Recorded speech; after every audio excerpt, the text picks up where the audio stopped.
हमारी सरकार में अब तक एक भी दंगा नहीं हुआ है। दंगा कराने की ये साजिश है विपक्ष की, हमारी सरकार के खिलाफ। सरकार को कटघरे में खड़ा करने के लिए विपक्ष साजिश कर रहा है, लेकिन पूरे देश और प्रदेश के लोग सब देख रहे हैं। ये राजनीतिक रोटियां सेकने के लिए गुमराह कर नौजवानों को सड़क पर निकालते हैं, क्योंकि वो तुष्टीकरण की राजनीति करते हैं और हम जनहित व राष्ट्रवाद की राजनीति करते हैं। ये कहना है यूपी हज कमेटी के अध्यक्ष व योगी 01 सरकार में मंत्री रहे मोहसिन रजा का। यूपी हज कमेटी के अध्यक्ष व यूपी सरकार में पूर्व मंत्री रहे मोहसिन रजा आज भाजपा अल्पसंख्यक मोर्चा के कार्यक्रम में शामिल होने सुल्तानपुर पहुंचे थे, जहां उन्होंने बयान देते हुए कहा कि योगी और मोदी सरकार ने नौजवानों के एक हाथ में कुरान और एक हाथ में कंप्यूटर देकर उन्हें शिक्षित करने का काम कर रही है। वहाँ नहीं होती।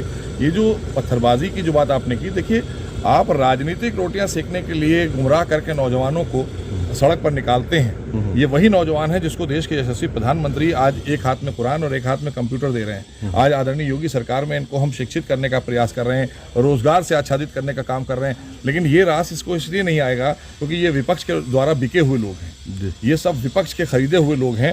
ये जानबूझकर, क्योंकि उत्तर प्रदेश में किसी भी तरह का कोई भी दंगा नहीं हुआ।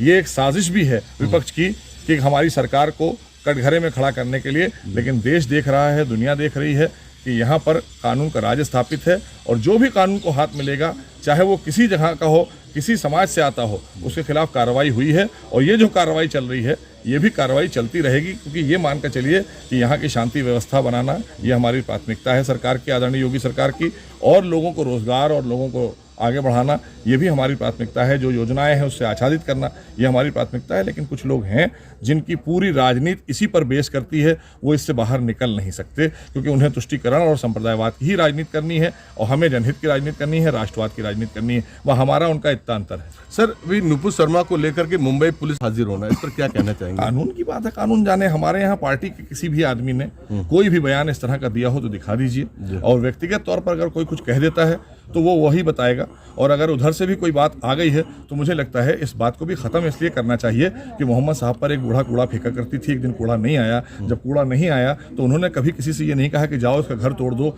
जाओ इस पर पत्थर चला दो, बल्कि ये कहा कि आज कूड़ा नहीं आया है, कहीं वो बीमार तो नहीं है। पता चला कि हाँ वो बीमार है, तो आप उसको देखने के लिए गए थे। तो मोहम्मद साहब तो ये किरदार पेश करते थे, इसीलिए तो 100 करोड़ लोग उनका सम्मान करते हैं। अगर किसी ने किताब में कुछ लिख दिया था और किताब के लिखी बात को किसी ने पढ़ दिया, आपको भी किताबें बहुत सी मिलेंगी, तो पहले तो हम चाहते हैं कि मुस्लिम समाज के धर्मगुरु लोग जो हैं बैठकर उन किताबों का अध्ययन करें जिनमें ये सब बातें क्यों लिखी गई।